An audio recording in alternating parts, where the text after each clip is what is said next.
Welcome to the podcast with your favorite cash flow guys, Mike and Blaine, giving you the best advice while having a beer. When you're running a business, there are problems every day. Let Mike and Blaine help you out and guide your way. Cheers to the good times with Mike and Blaine for business, beer, and BS. Hey, it's Mike and Blaine, episode 223. Oh, I'm not supposed to say that anymore. We're not saying numbers anymore for some reason. You can. That's fine. Yeah, I'm Mike Mylan, also known as Cashflow Mike. That is my friend and my partner, Blaine Birch, the CEO of Dry Run, the best forecasting or cash flow forecasting program on the planet. What's up, man? Oh boy, ready to kick it off. We got a good topic today, and I think it's we were talking right before we hopped on. It's relevant to you, to me, and seems to be relevant to everybody. And it's a little bit of that AI fatigue and subscription fatigue, and how AI is sometimes square peg round hole into some of these softwares that we all use. Yeah, and what's funny is that, man, I'm running right into this thing. Just like I had so many things going on that this is going to be kind of the first time I haven't been able to think about whatever this is going to be. So who knows where this is going to go? We'll find out. It's always a mystery. Every time we do a show, it's always a mystery. But before we dive into the topic, we have some beer sponsors. And what beer are you drinking today? I found a new one. All right. So I found a new one. I got to remember who it is. Oh, it's Beer Zombies Brewing Company. Beer Zombies Brewing Company. And it was called Boomstick Bomb Ale or Blonde Ale. And it was just cool, right? It's just like, oh, cool. Yeah. So had some really cool stuff. It. Yeah. And it's just shit talking around the top. Yeah. All right. You primitive screwheads, listen up. See this. This is my boomstick. So it's just shit talking you as well, right? I love it. It's like a hipster zombie with a hops beard. If you're not watching on YouTube, it's a very cool can, really well designed. I'm always, of course, appreciate really terrific design and illustration. And that one's a great one. I like that. Where are those guys located? Yeah, that's what I'm trying to figure out. I seriously, right before I got this, San Diego. San Diego. Okay, cool. Yeah, they're out of San Diego. Good spot for beer. Yeah, that's a great spot. Today, I have got something from one of our local breweries. It is, see if I can get it to get clear. Come on, camera. Okay, look at a blurry can. It's a Wren House 42 buckets Czech pale lager. But Wren House is a terrific brewery in downtown Phoenix. And I've had a lot of their beer, and I've liked it all. It's just really some nice beer those guys make. You know, I knew them. I almost confused them with Martin House up near Dallas. Yeah, very cool. Very cool. Martin, Wren, Finch, Blue Jay. It's probably all kinds. Speaking of with that, I mean, I guess you ever know the thing about golf, right? Where they call it a birdie, it's either par or that it's birdie. I guess when eagle, golf, Well, I guess when golf was invented, birdie was like a cool thing, like going, oh, that's a birdie. So birdie was just like a slang term for something cool. So that's where it started. But then they go, oh, wait a second. What happens if you get not just one under par, but you get two under par? Then it becomes eagle, because if birdie is cool, then a bigger bird has to be cooler. It has to be even cooler. Okay. Yeah. Then it becomes albatross, right? Oh, yeah. After that, most people stop there. They don't know that there's two more after that. So think about that. Birdie is one under par. Yeah. Eagle is two under par. So if you're supposed to get five, right? We'll say par is 5. If you get it in three, well, that's an eagle, right? Yeah. What you don't know is there's two more beyond that. Okay, I did not know that. So if you get 4 under par, well, yeah, apparently, because I think there's only been 6 of either these or something else, right? So in the whole history of golf recorded. But so you got birdie at 1 under, You've got eagle at 2 under. You've got albatross at 3 under, right? So think about that. Okay. It's supposed to be a 5. You get it in 2. Then there's another one. Think about like a hole in 5 or hole in 1, I guess, on a par 5, right? Or 2 shots on a par 6. And people say there's no par 6s. Trust me, there's a few of them out there. There's a few holes with a par 6, and it's called a condor. Condor. Okay, condor. So the birds keep getting bigger, right? The birds keep getting big. Oh, wait a second. Condor. Oh, there's another one. If you get a hole in 1 on a par 6, it's called an ostrich. I was just guessing because I'm like, it's got to be a big bird because they're going to run out of birds otherwise. Okay, I had no idea. Yeah. Look at all the stuff that you learn listening to our show. You are going to be the king of the water cooler tomorrow because you're going to know something not only dumb, but pretty cool at the same time.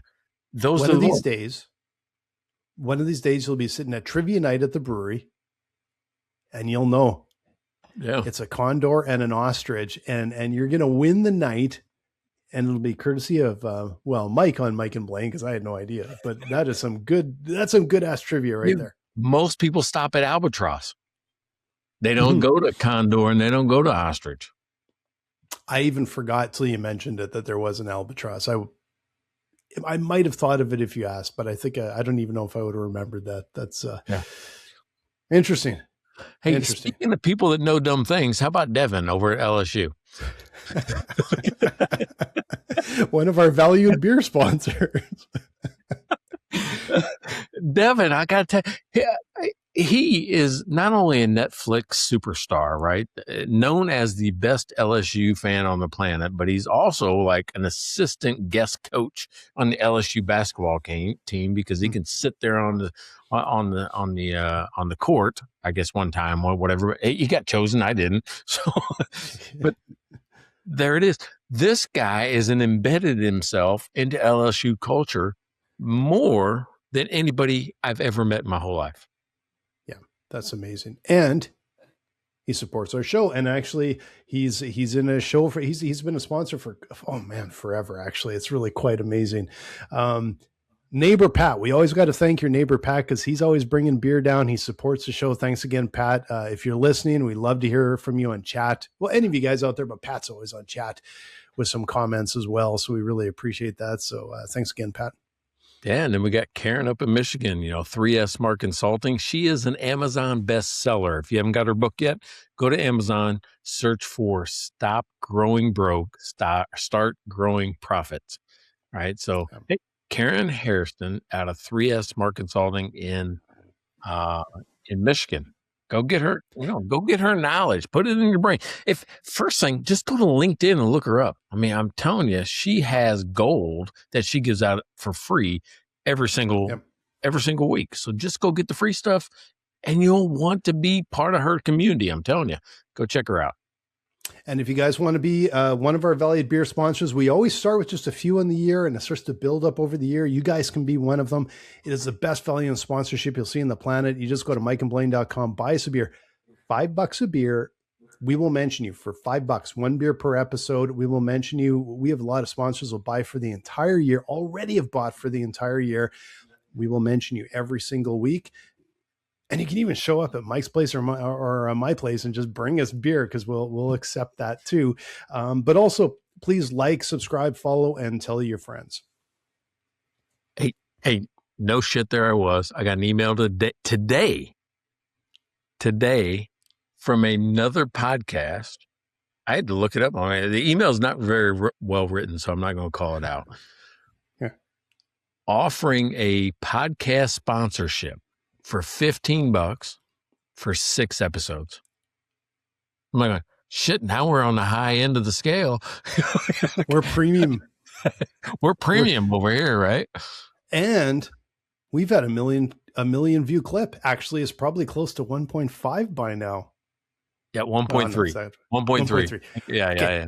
Because I checked 1.3 million views on one of our clips. That's our leading clip. So, and you never know. you might actually be somehow featured on a clip. So, you just go buy some beer, sponsor the show, support us. And you never know, you might be the superstar in one of our clips. Never know. Never know. So, all right. So here's the thing. Here's what happens. All right. So if you guys are just tuning in, 2026 was a pivot in Mike and Blaine. It was a pivot towards topics that people were talking about, topics and things that are happening. I didn't realize this. I felt it. I didn't know people were talking about it. I'm like, oh, well, shoot. No wonder I felt it, because people are talking about it. But it's AI fatigue and subscription fatigue. All right. So I kind of combined them into this episode, thinking it'd be cool to just talk about, what that is. And here's how it kind of started is, for me, I'm like going, man, I just don't want to subscribe to something else, and then that's where it kind of started. I'm getting tired of all of these subscriptions that you got to manage. There's even subscriptions to manage subscriptions. I mean, think about it that way. That's really weird, right? Like going, hey, we'll manage your subscriptions for you and tell you when you have duplicates, right? You see them on, on TV all the time. Well, what I was thinking was, I had a few cancellations, and it wasn't the cancellations that bothered me on the subscriptions, because people do that. It was a comment that somebody made today. They say, hey, I've been a member of your community for a year and I haven't used it once, but didn't unsubscribe. Instead, decided to finally engage. What do you make of that? That's the weird thing. Like, when I paid for a year, didn't use it once, and it's, my subscription is not like a $9 Netflix. It's like, so what do you make of that? Yeah, it's a little bit of maybe motivation. I'm actually guilty of one right now that I have a subscription, and I haven't been using it in a while, and I renewed it, and it's just kind of nagging at me a bit. But it's a really good online guitar training portal, and it's kind of there's a bunch of lessons that are they're not starter. They're like a mid-level theory based ones, and I'm like, yeah, that's where I want to go. I want to go a little bit further in that, and I did it for a while, and I just kind of went, you know what? When it asked for the renewal, I just said, yeah, it's up to me. I know, I need to do it. I know I need to be disciplined. And it's that little bit of that nagging thing that I think will actually get me back started again, because I did use it for a while. It's a little bit of that motivation. I think that's one of the reasons that people will sometimes hang around, because they know it's good for them. Like your subscription, they know they should be doing it. They should be getting value out of it. They know value's there. It's a little bit maybe a motivation for them to go, no, this year is going to be different. I'm actually going to do that. Yeah, I think so. I mean, but when I think of subscription fatigue, I mean, let's kind of start there. Right? It feels like every time I go to want to do something, I have to subscribe, and then I got to make a choice of what subscription do I want, and then what do I need from? Is it a monthly? Is it a yearly? There seems to be the fatigue to me is the choice, right? Because at some point in time, I just want people to go, you need this, do that. That's it. Yeah. But it seems like we're always like trying to fit the exact model of everybody, and I don't know that everybody can fit into every model. No, and I think what gets draining is it's sort of in every corner of life. So, of course, we have a ton of software subscriptions for our business, and we're running our business with them. And I'm the vast majority of them I value highly. We use them every day. We use them all the time. Even if we don't use them as frequently, they are really important. But when it starts creeping into every single corner, so every time I turn on the TV and I have to go to one of our streaming platforms, and every single one of them is a different subscription, and I've got caught before not canceling one before I head across the border, heading back up to Canada. I got to cancel before I leave the US because some of them don't work up in Canada, and they don't even make it easy to cancel after you're out of country. Like, it's like they just try and catch you on things, and you have to manage all these and more businesses. I understand the reason they want to do a subscription model from a business perspective, but from a customer perspective, it starts to get a little old when every single person wants a subscription for you. You can't barely buy something on Amazon with, well, do you want to sign up for getting your whatever, your chocolate every week? No, like it's subscribed to everything, right? Yeah, that's funny. You mentioned Amazon. We actually have dog food on subscription, and it's the best thing ever. It just shows up and I don't know how they did it. Probably by the frequency that we were buying it, it actually comes and shows up almost like the day or the 2 days before we run out.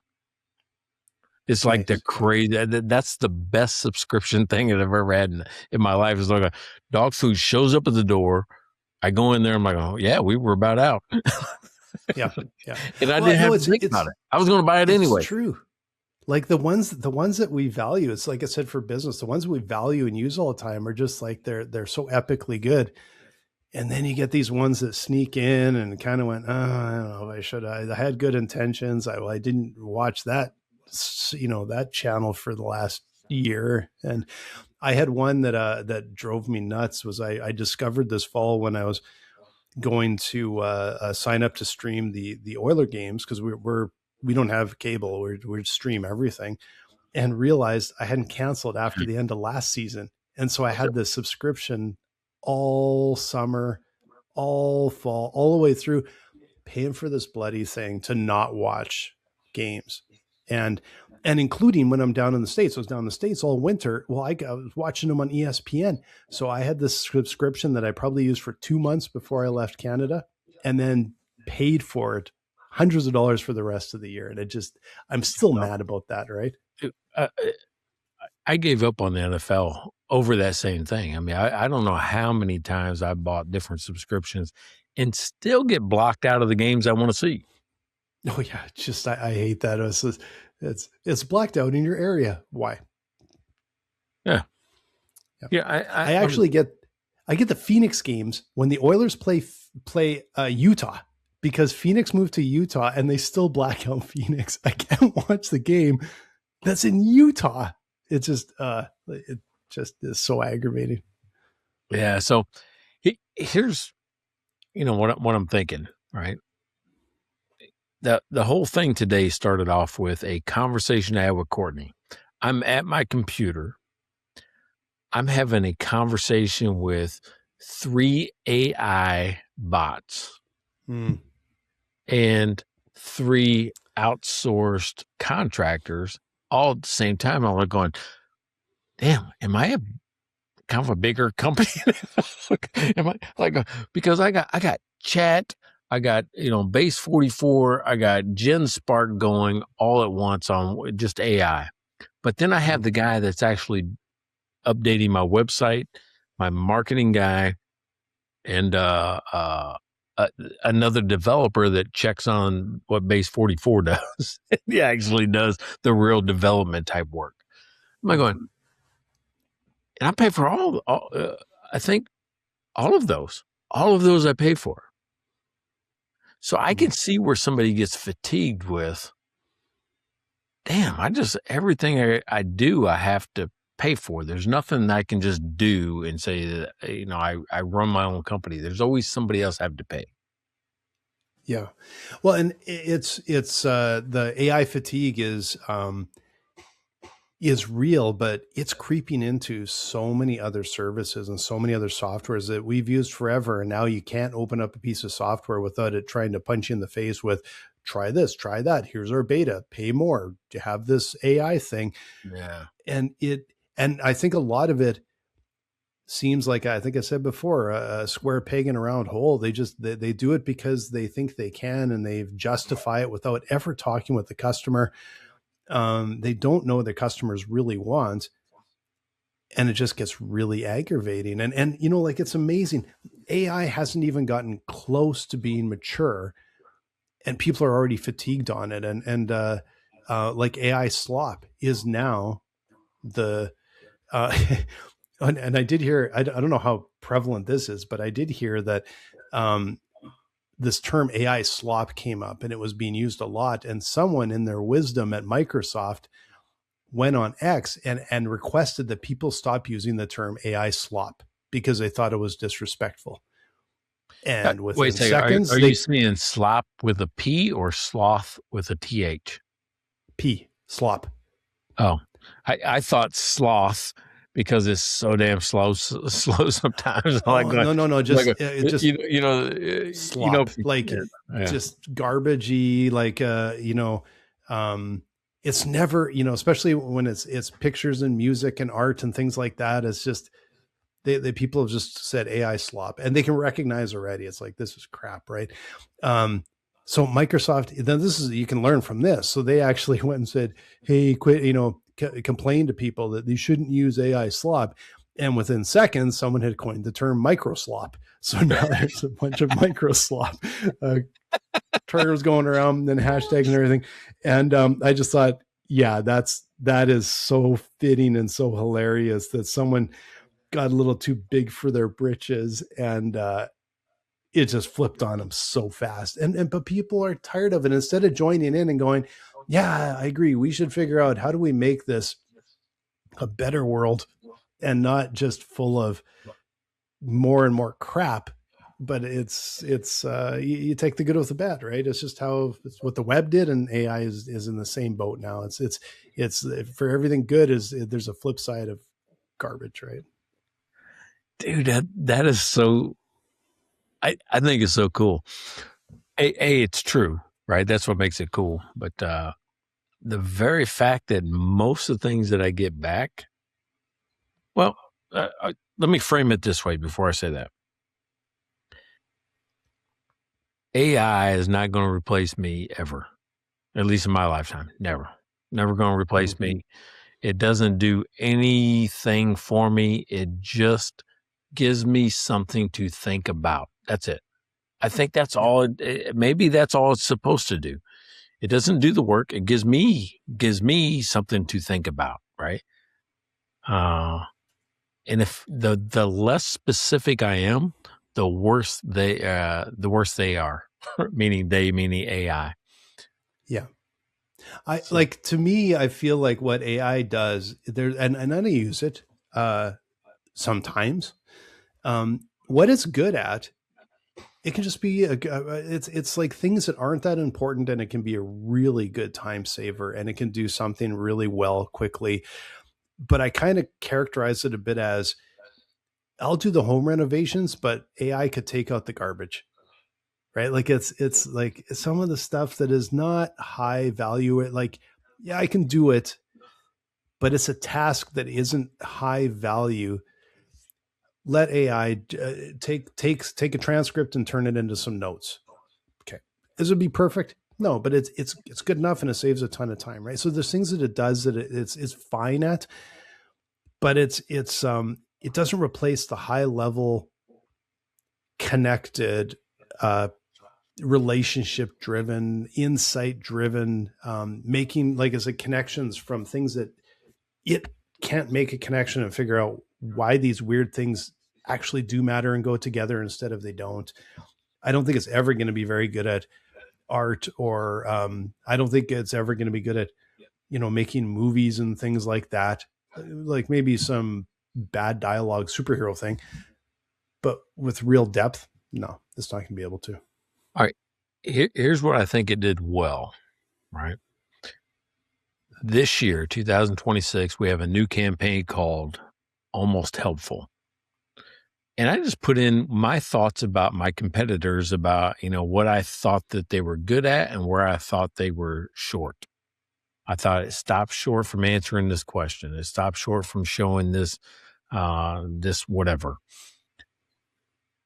So it came up. I didn't come up with almost helpful. It came up with almost helpful. Like going, hey, it almost gets you there, right? I mean, this new dashboard you thought was going to save the world and do everything for you in front of your client. It got you all the way to the point where the client asked a question. Yeah. That's all it did. And then it was almost helpful because the answer wasn't there, right? It was only, preparing for what you presented to it. Yeah. So I'm like going, damn, that's really good, because that's the way I felt about coaching programs. I felt that way about software. I felt that way about, you name it. Almost helpful was the perfect way to describe what I was trying to do, was avoid that, avoid that feeling, that awkwardness where, I'm talking to Blaine and you ask me a question. I go, I'm gonna have to get back to you on that. But you see that awkward pause? That's what I was trying to avoid, was that awkward pause in everything I was doing in the app. And AI helped me frame that in a way that made sense. Now I'm redoing my website. I'm redoing the way I sell the product. I mean, I'm redoing the whole thing based on that point where, if you've ever had that feeling, I'm here to avoid that. I didn't come up with that, but I gave it the information to help me think through the problem, and it came up with it. It feels like that difference between knowing and understanding, and I can relate to that, because there's, I do software demos quite often for people that come and want to take a look at dry run, and there is such a fundamental difference, and I can pick it up almost right away. We have a CFO come in. Sometimes we're talking with controllers, and they'll come in and they'll be in a business, and they understand the issues of the business. They understand the problems. They're like, and they come in and they're like, this is what I'm doing to solve this problem. The CEO, the management team needs this information. I have to be able to show them this. And they know it. And we're solving that problem. And then every once in a while, have someone come in that wants to, it's this group that, that you deal with a lot, that wants to become an advisor. And some of them are just looking for a shortcut or a checkbox. They don't understand at all. They just say, well, can it run this report so I can automatically email? Basically, can it do everything for me, automatically email it? And I'm just like, wipe my hands of everything. That's the group. You can't ask them a question, and they're not necessarily delivering what the business needs, what the management team needs, because they really haven't taken the time to listen and really understand it.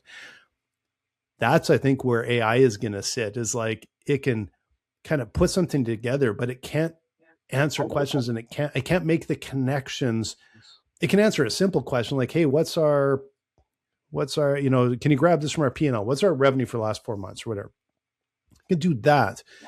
But the management team needs that information to be able to go, okay, let's figure out what that truly means to us as a business and how that's going to help propel us forward. And that's, I think AI can give some insights here and there, technical insights, but I think that's where it will start to falter at any point after that.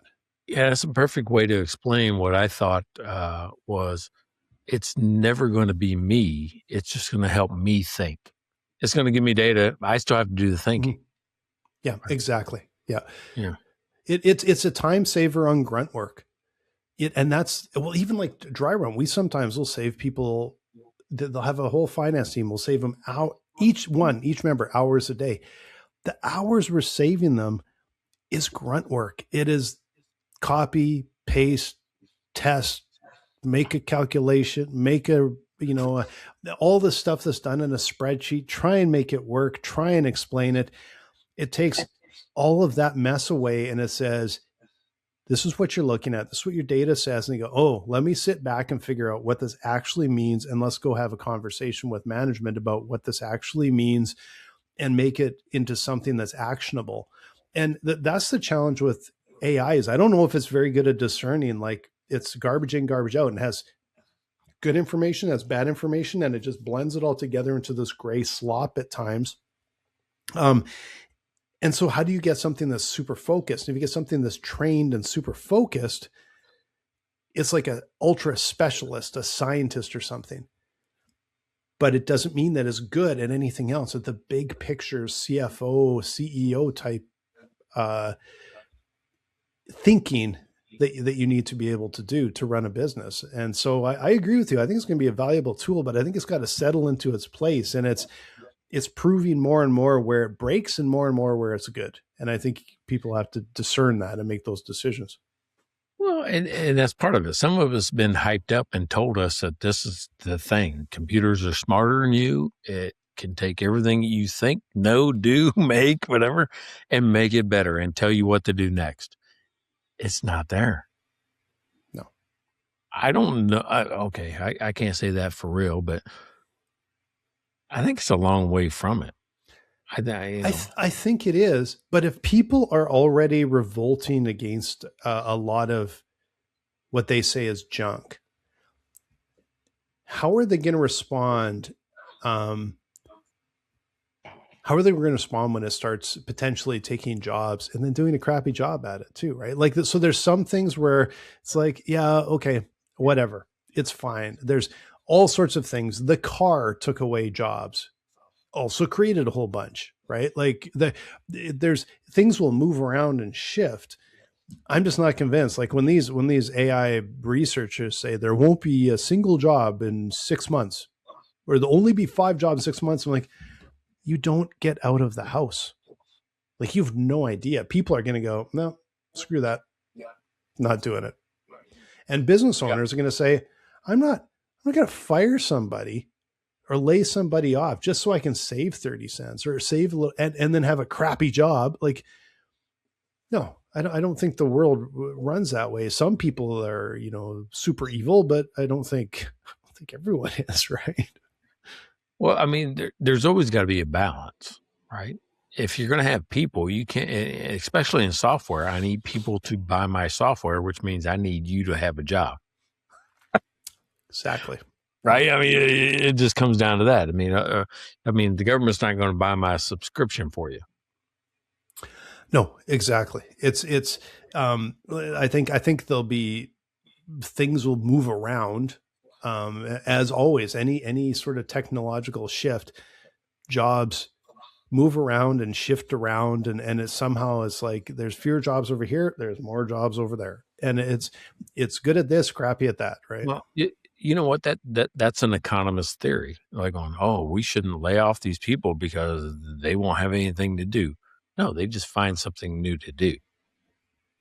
That's all I have. Yeah. I mean, think about it. The big headline I've seen this week is 16 or 17,000 jobs that Amazon is cutting. We'll say across Amazon. That probably ain't even a dent. I don't know how big their staff is, but it's absolutely epically huge. Yeah. I mean, but it seems like a lot when I hear 16,000 jobs or whatever. That seems like a lot. Yep. But if it's across the United States, it might be one person in every town, got laid off. Yeah. Well, it still is a lot of jobs, but I wonder if it's if you looked, I'd be curious after a year if you saw 16,000 jobs disappear and within a year 18,000 created. They're just different. They're different. There are different roles that have come up that they went, we need roles now, right? Yeah. We people evolve. I mean, if you were a typewriter repairman, there was probably a point in time when you lost your job and had to go learn a different skill. Mm-hmm. That's life. That's what's happened since the beginning of time, right? Like, hey, Joe, we don't repair typewriters anymore. Maybe you should learn how to code or, plumb or it doesn't matter what you want to do. Right. Yeah. So. Yeah. This whole idea of no one will work ever again. Well, first of all, I think that would lead to anarchy. People have to have a purpose to get up in the morning. Right. But the idea that all jobs will just disappear just to me seems like it's just everything changes, but I don't think it's quite like that. And I don't think there's a value to that, which means people will say, no, we're not doing that.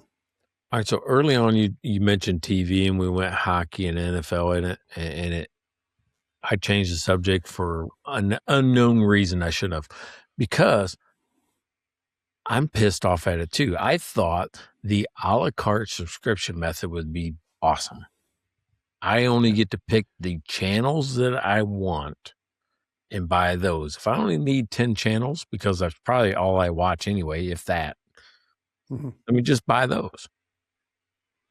Instead, we got pushed into, instead of one cable model, we got pushed into 10 cable models where I still have subscriptions where I'm getting the same information and channel or shows on different subscriptions. Yeah. And still 90% of the stuff that they have, I don't watch. Yeah.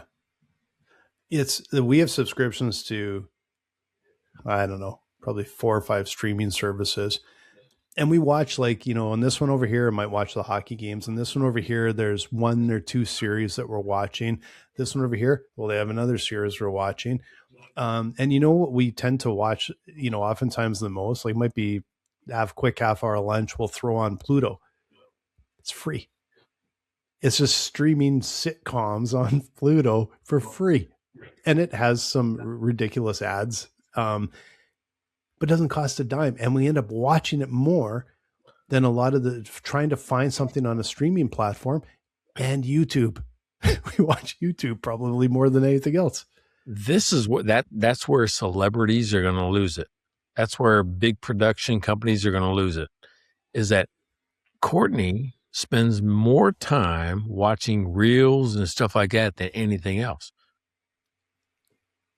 That short form content that, it may be a few minutes here and there, but it's just one after another. And it's made by people like you and I. That's way better than any production that, not way better. It's different. It's just different. It's a different one, but I can see people moving that way, right? Like, hey, we're tired of the big companies trying to dictate what I can see, what I can watch, what I want to do. Most of us don't want to watch news. Most of us don't want to be influenced. Even sitcoms and all that try to influence us some way. I just want to see people doing dumb shit on the video. That's trying to influence too. There is no clean content anymore, right? Like it's all trying to influence you in one way or another, right? And I think there's just different. There's the conversation in your life is.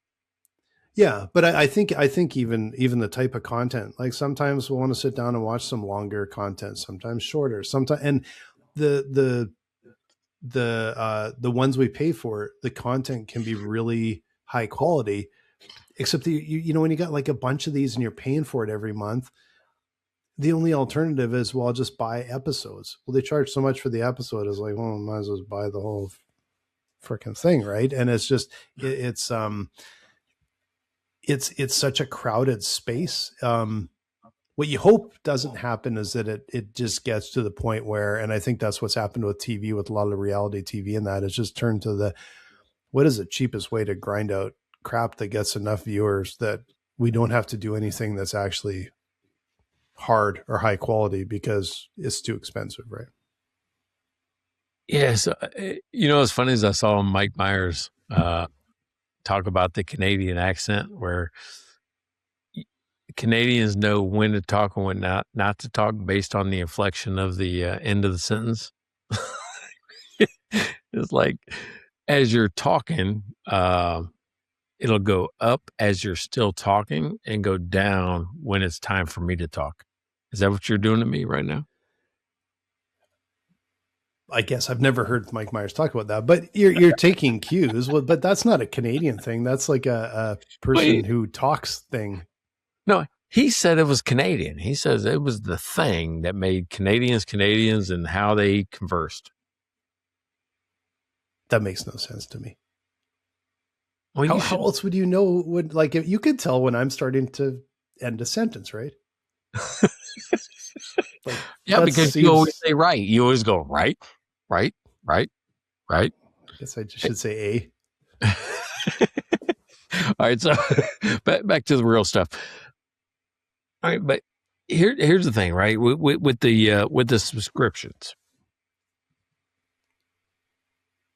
I think, I when you say talk, when you talk about the people that are watching the reels versus watching the shows, don't you validate your time based on the time that they show you the movie's worth? If it's 3 hours, if it's 2 hours, if it's an hour and a half, if it's 30 minutes or 20 minutes, whatever it is, I'm more gravitating right now to 40 minutes and less.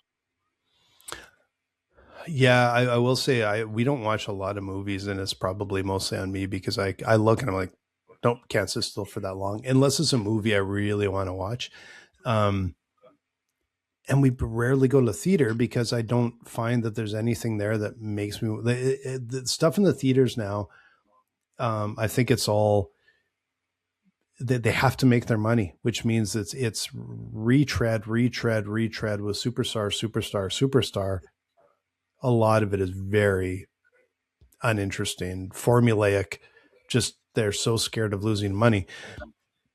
I don't think that's where the best content is, right? I don't know that I've been to 10 movies in 10 years. No, I haven't been. There's no way. Yeah. So, but to me, I'm talking about my time. If I sit on the couch and we call it the retreat. If I sit on the couch in the retreat and we choose to watch something, I'm more likely to pick a 1 hour or a 30-minute show. Now, I might watch 3 or 4 of them, but if it says 2 hours, I'm probably not going to watch it right now. I don't know why that is. There's a mental block on my time. Yeah, no, it's the same thing. I tend to pick sort of shorter ones, and after watching a show or two, I'm like, yeah, I'm just gonna read a book and pull out a book or whatever. And the only thing I watch that's actually long form is a like a hockey game or a football game, an F1 race. I'll watch unless it's a crappy game or whatever. I'll generally watch like a game, which is a longer form.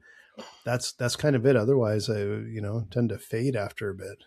All right, so I'll give a plug to a movie. I think it was on Apple TV, but I saw it on the plane. I saw it on the plane from San Antonio to Utah. F1 with Brad Pitt. I'm like, oh yeah, I got time. I'm on the plane. I'm like captive audience. I'm like going, yeah, I'm gonna go ahead and get it. Surprisingly good. I actually liked it. I actually finished it. I couldn't finish it on one flight, so I finished it on the second flight. That's how good it was. Yeah. It's an entertaining show. I guess we should have gone and saw that in the theater, but the problem with sports shows, especially when it's a sport you watch all the time, how kind of fake it is, and how they just, and I'm like, I don't know if I'm really going to enjoy that. And so we watched it on Apple TV one night, and it was really entertaining. It was really quite fun, but you kind of knew what was going to happen the whole time. You could see the story arc from about 1,000 miles away. And the racing scenes were great, but also he Hollywooded up a little bit though too at the same time, right? But it was better than I expected, to be honest. But I wasn't looking at the racing scenes, right? Because I was looking at the story, and I actually liked the story. Mm-hmm. Yeah, it feels like it's the same story that is like it's probably been done 20 times already in slightly different genres, but it's a good story. The old guy comes back and there's the young rookie and he mentors the rookie and, he comes through in the end. And all that kind of stuff. It wasn't like, so I was surprised at the end. Spoiler. Don't shut off this podcast if you're listening. It wasn't that he achieved greatness at the end. He just went back to what he liked, which was, I'm going to show up at the next race. I did like that. I thought that was cool. I thought that was a good way to because he could have easily became, the big supermodel of F1 and, became bigger than life. And he walked away from it to do that.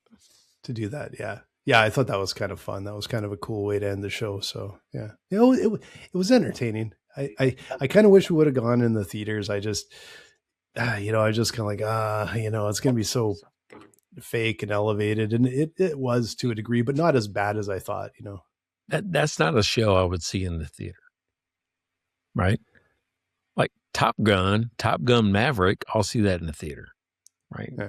Avatar, I'll see that in the theater. F1, probably not. I think that would have been cool, kind of cool in the theater, but yeah, I don't know. Yeah.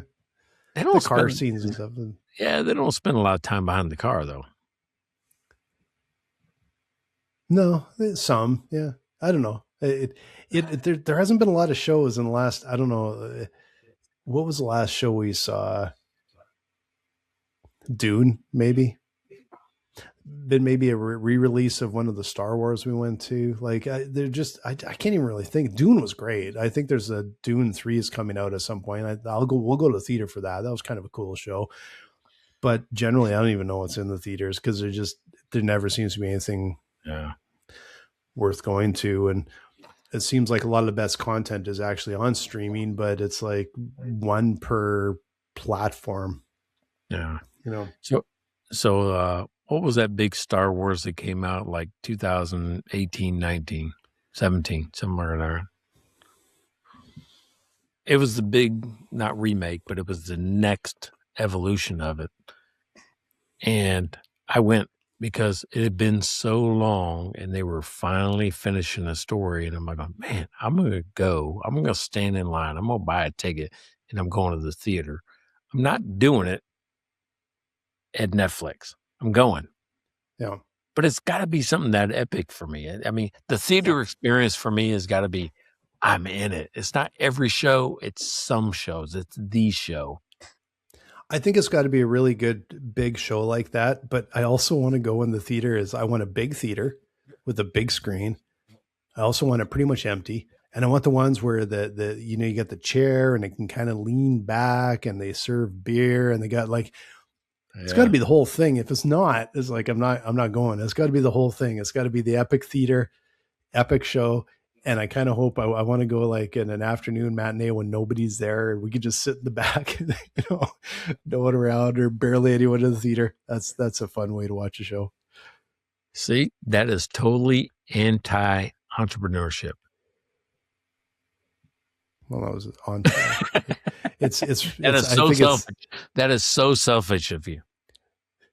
I don't think it's anti-entrepreneur. I actually recommend it for entrepreneurs because you guys need to have a little bit of a break. You got to get that mental break. You got to relax a little bit, and going to a theater with 5,000 screaming kids, that's not relaxing. No, but what about the person that owns the theater? Yeah, well, hey, I'm going in the downtime. I'm going in basically happy hour. So I'm giving them money at the time when no one else will go. And they're full during the prime time. So I'm filling in some of those gaps. I'm bringing in those dollars when it's the slow time, right? Or they could just close and only show 7s and 9s like they did when I was a kid. Well, if they did, then I would have to go to the 7 or the 9, but I'm not. I'm going to support them in that 4:00 afternoon slot, right? I just thought it was funny. You're like, I only want to go when you have no business. I want to go when nobody else is paying you. This is the best time to go. And I want wait service, and I want you to pay for the royalty of the movie, and I want you to give me a reason to go to a crowded theater and I'll go, but you have to have better content than you do. Yeah. But it's the same thing. I like going to happy hour because it tends to be a little bit quieter. Yeah, I support the guys. So, Yeah, when the cost per customer is $1,000, you want to pay $12.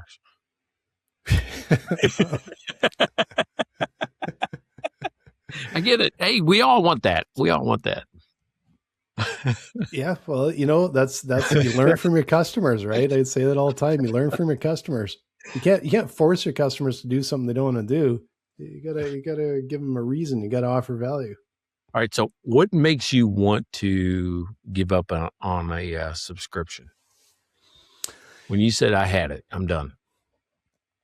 Oh, so it's a lot of times it's just, I'm simply not using it. It's no longer useful, or I purchased it for a stupid reason to start with. But generally it's that I'm paying for something I'm not using. I don't really like doing that, except for, like I said, the odd time where it's I know I will use it. I should be using it. Maybe that's a little bit different, but or when the quality drops, I find that like the streaming services. I watched your good shows, and then I will tell you, like, we haven't had Netflix for a few years now. We have a bunch of different streaming ones. We haven't had Netflix. And it was when they jacked their prices up, and they jacked their price right after I'm looking and going, there's nothing good on here. Like, I've watched the things that were good, and now you're jacking my price up. So we canceled it, and we haven't had it for a long time. And we'll go back to it if I hear, oh, there's something you really need to see on there. But I wonder if jacking their price up, like how much it actually affected, like how many people actually left and went, nah, I don't really need it. Yeah. If that was the impetus to just go, go somewhere else. The person that made a push, or not the person, the company made a push to me is Prime, right? Because they got a lot of stuff. Did you ever play the video game Fallout? No, I'm familiar with it. I've heard of it, but I've never played it. No. All right. So I did. So I'm watching the series, right? They're in season 2, watching the series. I'm like, damn, this is really, really well done. Because they took I don't care if it's down to the bottle cap or it's down to a sign. They have really done a good job mirroring, the spirit of the game. Mm-hmm. I'm hooked, kind of hooked by it, And, Is it would it be something I would enjoy having not played the game? Oh yeah, no, it's a story, right? I mean, okay, you would like it, but just know that all the little details are what the people nerd out on, right? Oh, okay. Well, I may have to check it out. See, Amazon, I find Prime is an interesting one to me. Like, the Clarkson's Farm is the best series. We're in season 4 is coming up, or 5. I can't remember. 4. I think that's been one of the best series we've watched in years. It's terrific. It's so entertaining and so fun. You actually learn a lot about the farming industry and everything. Yeah. But we get Prime because we just have Prime to deliver shit to our door, like to deliver whatever we've ordered, and it just comes on Prime, comes for free shipping, basically. That's why we have Prime, and yet it still has some of the best content on their streaming channel. Huh. So we did get a chat, and apparently it's from me, even though it's not from me. It's from apparently my marketing team that says, "We all going when Blaine goes." Whoever chatted I'm not that, sharing when we're going. but nice try. Yeah. So anyway, good job, marketing team. I thought you wrote that, and I thought, oh, you're. Oh, dude. Yeah. Okay. No, I would just say it. I'm actually live with you right now. I don't have to type. That's why I thought it was a little strange, to be honest. But why would I? Yeah, because it's a comment from me on my account. So I'm going to assume it's either one of two things. I've been hacked or it's Jeff from the marketing team. Yeah. If you have been hacked, it's someone that's actually listening to the show. So fine. Thanks for listening. Yeah. So you're actually paying attention to it. So that's good. Now, Jeff, all right. So if it's Jeff, I'm going to give him props right now. The 1.3 million view clip that we have, Jeff did that. That's true. Thank you, Jeff. He found that thing. So if that's him, that it's all him. Yep. So now we need a clip that's going to break through 2 million this year. That's our goal, I think. Yeah, it's really hard standard you set for yourself, Jeff, because if you don't do it, we'll have to find somebody else who can. We're gonna have AI do it. That's right. AI can do it for sure. Yeah, because AI knows everything. So, final thought: Are you tired of subscriptions? Are you tired of AI? How about that? I think subscriptions, like I said, there's some I value so much. And if I feel like I'm getting value from them, I so appreciate them. I have, and it's just frustrating when I find I've been paying for one that I haven't used in a year. Like, that bugs me, but that's more on me, I suppose. AI, I think, is starting to annoy me at times because there's so much, like I said, this AI slop. There's, I'm already getting tired of it. I think people are getting tired of it. It's like, just show me something real. There are places where it makes sense. Like the morning sports show, Edmonton Sports Talk. If you guys are in Edmonton, watch Edmonton Sports Talk, or anywhere, EdmontonSportsTalk.com. Guys are hilarious. They're really entertaining. And they have AI make silly songs up quite often, and it's usually to make fun of someone, like that's one their co-host or something, and they'll pull it and they'll make a song. And then some of them are like, one of them was Hot Tub Peekaboo came out the other day, which was a quite hilarious song, right? Like it's really funny. The name of it made me laugh. Yeah, like you got to guess what it's about. So it was really funny, but you can't have that stuff professionally produced. It's a joke. It's like a knock-knock joke, right? So they can have a really funny song or a sports song or whatever. And they admit this is like AI slop, but it's funny and it's fun. Okay, that's a good use of it. But when it's like I said, instead of doing the renovations, it's let it take out the garbage. Do the little things, do the fun little thing, do those little things. Yeah. It's good at that. Let it do that, and people are okay with that. But don't try and get it to do the renovations, because it's not going to be great. Good way to put it. So, hey, this is 223. We are in the books, man. This is another one in there. You still like the new format? What do you think? I'm enjoying it. I think we've had some really fun episodes this year, and I'm looking forward to all the ones coming up. Forgot to tell you. There was an article that came out this week about a 2005 encounter at Guantanamo Bay in Cuba about U.S. Army soldiers encountering Bigfoot. Go look it up. Go look it up. That's a previous episode. If you haven't seen our Bigfoot episode, this one attaches onto it. I forgot to tell you that. That is very interesting. I wonder if they got into the rum or something down there too, but you never know. I'm very curious. Maybe it's just a really, really hairy guy with wearing Speedo. He said it was an 8-foot tall, hairy guy. Back was to him, and like they're in a mount training site. Their compasses wouldn't work, and they kept getting routed in a weird way, like a circle. Yeah. And then when they came upon this thing, I didn't finish the article, but there's an article out there right now. It came out like this week. Something tells me the article wasn't in the New York Times. Go look for it. Go look for it. Was it in Mad Magazine? Okay, I'm curious now. I'll go look.